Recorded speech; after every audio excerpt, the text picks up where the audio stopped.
Hello everyone, so welcome to my blog and official 03। After long time मेरा गला वैसे ही बैठा हुआ है, बट आफ्टर लॉन्ग टाइम मैं ब्लॉग बना रही हूँ। तो अभी फ़िलहाल मैं ट्रेन में हूँ और मैं जा कर रही हूँ। आपको पूरे ब्लॉग में पता चलेगा जब मैं नेक्स्ट ब्लॉग डालूँगी। तो फिलहाल मेरा गला बहुत ज़्यादा ख़राब हो चुका है और बोलने में नहीं हो रहा, तो मैं आपको दिखाती हूँ फिर आगे जहाँ जा रही हूँ मैं। सो फाइनली ऑलमोस्ट बज चुके हैं 12 o'clock और पहली बार बस चुके हैं और तो 3 बजे हमारी स्टेशन आ जाएगी जहाँ मैं पहुँच जाऊँगी। पर बहुत मज़ा आ रहा है, तो मुझे तो बहुत मज़ा आ रहा है क्योंकि वीडियो सीट इतने अच्छे से कुछ।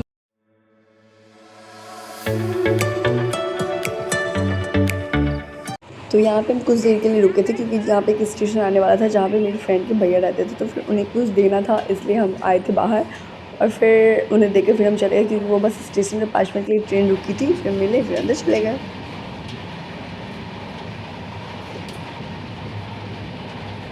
तो अब ट्रेन से दिखने लगा है टी गार्डन, तो आप समझ ही गए होंगे हम कहाँ जा रहे हैं जब यहाँ। तो अब हम पहुँचने वाले हैं जहाँ हम जा रहे हैं। तो फाइनली अब कुछ टाइम में हम उतरने वाले थे, इसलिए हमने अपने सारे सामान को पैक कर लिया था। अब हम पहुँच गए थे सिलीगुड़ी और यहाँ से हमें जाना था दार्जिलिंग। तो हाँ, तो मैं दार्जिलिंग जा रही हूँ, यहाँ से हम लेंगे। तो फिर हमने ले ली टैक्सी और सिलीगुड़ी में बहुत ज़्यादा ही गर्मी थी, इसलिए सिलीगुड़ी में बहुत ज़्यादा ही गर्मी थी, इसलिए हम जैसे जैसे लेकिन आगे बढ़ रहे थे वैसे वैसे मौसम सही होता जा रहा था। और इतनी ज़्यादा जब दार्जिलिंग पहुँचने वाले थे वहाँ तो बहुत ज़्यादा ठंड लग रही थी, लेकिन जब हम सिलीगुड़ी से निकल रहे थे तो बहुत ज़्यादा गर्मी यहाँ पे थी। लग रहा था जैसे फटाफट यहाँ से बस दार्जिलिंग पहुँच जाए हम लोग।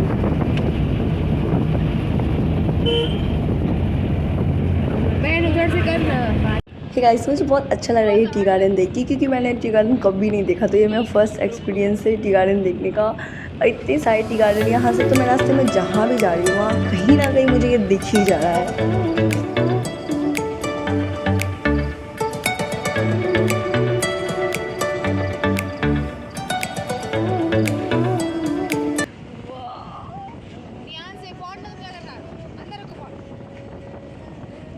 तो अब सनसेट हो रहा है क्योंकि अब होने वाली है शाम और हम लोग निकले थे 4 बजे और हमें लगता है टाइम पूरे 3 घंटे लग जाएंगे, तो हम पहुँचते पहुँचते रात हो जाएगा। तो फिलहाल अभी अब पहाड़ भी दिखने लगे, उस समय से नहीं दिख रहा था। तो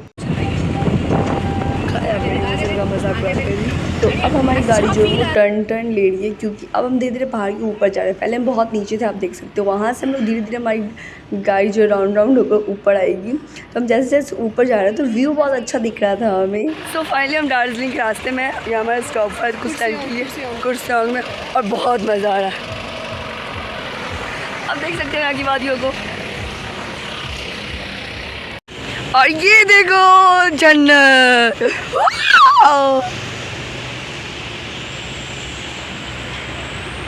हम चले पहाड़ों में।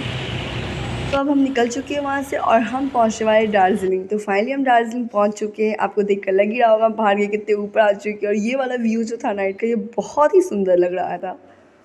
तो जब हम दार्जिलिंग पहुँचे वहाँ पे बहुत तेज़ हवा चल रही थी और हमने कोई भी स्वेटर नहीं कैरी कर रखा था, तो इतनी ज़्यादा हवा थी कि मुझे सोचना पड़ रहा था बाहर निकलने के बाद क्या वेदर होगी यहाँ की और कैसे हम रहेंगे, कैसे घूमेंगे। बहुत अजीब सा लग रहा था। लेकिन मैं आप लोगों को एक बात बताना चाहूँगी, अब जब भी आओ, किसी भी सीज़न में आओ, किसी भी वेदर में आओ, आप हमेशा एक स्वेटर कैरी करो।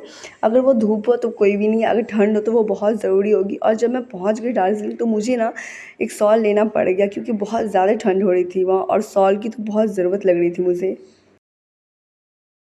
सो फाइनली होटल मिल चुका, और ये भैया होटल देने में बहुत नखरे किए हैं इन्होंने।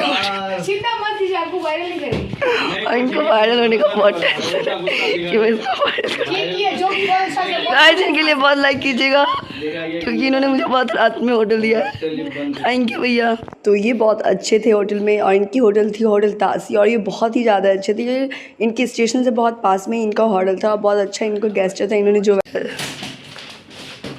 सो फाइनली चलते हैं।